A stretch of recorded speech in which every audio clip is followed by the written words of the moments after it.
എല്ലാവർക്കും സുഖല്ലേ? Welcome to Sajana's kitchen. ന്യൂട്ടൽ ഇഷ്ടപ്പെടാത്തവർ ആരെങ്കിലും ഉണ്ടോ? ഇത് വെച്ച് എന്തുണ്ടാക്കിയാലും പൊളി ടേസ്റ്റാണ് അല്ലേ? ഇത് വെറുതെ കഴിക്കാനാണെങ്കിൽ പറയാനുമില്ല. ഞാൻ പറഞ്ഞത് എന്തെങ്കിലും മനസ്സിലായോ? അതെ, ന്യൂട്ടൽ വെച്ചിട്ട് നമുക്കിതൊരു കിടിലൻ സ്നാക്ക് ഉണ്ടാക്കാം വെറും 5 മിനിറ്റിൽ.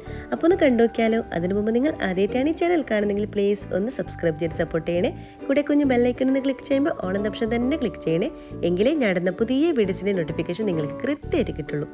ഇതിനു വേണ്ടി ഞാനിവിടെ ഒരു 6 പീസ് ബ്രെഡ് എടുത്തിട്ടുണ്ട്. ഇനി ഓരോ ബ്രെഡിലോട്ടേക്ക് നമുക്ക് ന്യൂട്ടൽ ഒന്ന് സ്പ്രെഡ് ചെയ്ത് കൊടുക്കാം. എല്ലാ ബ്രെഡിൻ്റെ മുകളിലും ഞാനിപ്പോൾ ന്യൂട്ടല സ്പ്രെഡ് ചെയ്ത് കൊടുത്തിട്ടുണ്ട്. ഇനി വേറൊരു ബ്രെഡ് എടുത്തിട്ട് ഈ ഒരു മറ്റേ ബ്രെഡിൻ്റെ മുകളിലൊന്ന് കവർ ചെയ്ത് കൊടുക്കുക. എന്നിട്ട് കൈവച്ചിട്ടൊന്ന് പ്രസ് ചെയ്ത് കൊടുക്കുക. അങ്ങനെ എല്ലാ ബ്രെഡും മറ്റൊന്നിൻ്റെ മുകളിൽ വെച്ച് കവർ ചെയ്തെടുക്കുക. ഇനി നമുക്ക് ഈ ഓരോ ബ്രെഡിനും നമുക്കൊന്ന് കട്ട് ചെയ്തെടുക്കണം. ഇതുപോലെ എല്ലാം തന്നെ നമുക്ക് കട്ട് ചെയ്തെടുക്കാം. തയ്യാറാക്കിയിട്ടുള്ള നമ്മുടെ ബ്രെഡ് സൈഡിലോട്ടേക്ക് മാറ്റി വെക്കാം. ഇനി വേറൊരു ബൗൾ എടുക്കാം. ഇതിലോട്ടേക്ക് 2 മുട്ട പൊട്ടിച്ചൊഴിക്കാം. ഇനി ഇതിലേക്ക് ഒരു ഫ്ലേവറിന് വേണ്ടിയിട്ട് കുറച്ച് വാനില എസൻസ് ഇട്ടിച്ചു കൊടുക്കാം. പിന്നെ മധുരത്തിന് ആവശ്യമായിട്ടുള്ള പഞ്ചസാര ചേർത്ത് കൊടുക്കാം. ഞാനിപ്പോൾ 2 ടേബിൾ സ്പൂൺ പഞ്ചസാര ചേർത്ത് കൊടുക്കുന്നുണ്ട്. നിങ്ങൾക്ക് എത്രയാണോ മധുരം വേണ്ടത് അതിനനുസരിച്ച് ചേർത്ത് കൊടുക്കാം.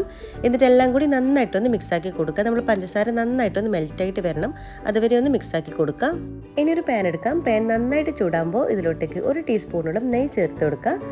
നെയ്യും കൂടി ചൂടാകുമ്പോൾ ഇതിലോട്ടേക്ക് നമ്മൾ തയ്യാറാക്കിയുള്ള ഓരോ ബ്രെഡും നമ്മൾ മുട്ടയിൽ മിക്സിയിലോട്ടേക്ക് നന്നായിട്ടൊന്ന് ഡിപ്പ് ചെയ്തതിന് ശേഷം വെച്ച് കൊടുക്കാം. ഇപ്പോൾ കാര്യം പിടികിട്ടിട്ടുണ്ടാവും അല്ലേ? അതെ, നമ്മൾ തയ്യാറാക്കുന്നത് ന്യൂട്ടല ഫ്രഞ്ച് ടോസ്റ്റ് ആണ്. നല്ല ടേസ്റ്റിയാണ്, കിഡ്സിനൊക്കെ കൊടുക്കാൻ പറ്റിയൊരു ഐറ്റം കൂടിയാണ് കേട്ടോ. വളരെ ഈസി ആയിട്ട് ഉണ്ടാക്കിയെടുക്കാനും പറ്റും, നല്ല ടേസ്റ്റിയാണ്.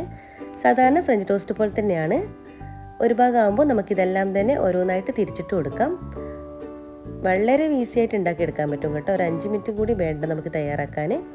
അപ്പോൾ ഇതിവിടെ ഏകദേശം റെഡി ആയിട്ടുണ്ട്. നമുക്കെല്ലാം തന്നെ പ്ലേറ്റിലോട്ടേക്ക് മാറ്റി കൊടുക്കാം. അപ്പോൾ നമ്മുടെ ഈസി ടേസ്റ്റി ആയിട്ടുള്ള ന്യൂട്ടല ഫ്രഞ്ച് ടോസ്റ്റ് റെഡി ആയിട്ടുണ്ട്. നിങ്ങൾക്ക് വേണമെങ്കിൽ ഇതിൻ്റെ മുകളിൽ കുറച്ച് ചോക്ലേറ്റ് സിറപ്പോ അല്ലെങ്കിൽ ഹണിയോ മിക്സ് ചെയ്ത് സെർവ് ചെയ്യാം. ടേസ്റ്റ് പൊളിയാണ്. എല്ലാവരും ഇത് ട്രൈ ചെയ്ത് നോക്കണേ. കൂടെ ലൈക്ക് ചെയ്യാനും ഷെയർ ചെയ്യാനും കമൻറ്റ് ചെയ്യാനും മറക്കരുത്. സബ്സ്ക്രൈബ് ചെയ്യാതെ കാണുന്നവരാണെങ്കിൽ പ്ലീസ് ഒന്ന് സബ്സ്ക്രൈബ് ചെയ്ത് സപ്പോർട്ട് ചെയ്യണേ. ഇൻഷാ അല്ലാഹ് ഇതുപോലത്തെ വെറൈറ്റി റെസിപ്പീസുമായിട്ട് വീണ്ടും കാണാം. അതുവരേക്കും എല്ലാവർക്കും ഒരിക്കൽ കൂടി താങ്ക് യു. Bye bye.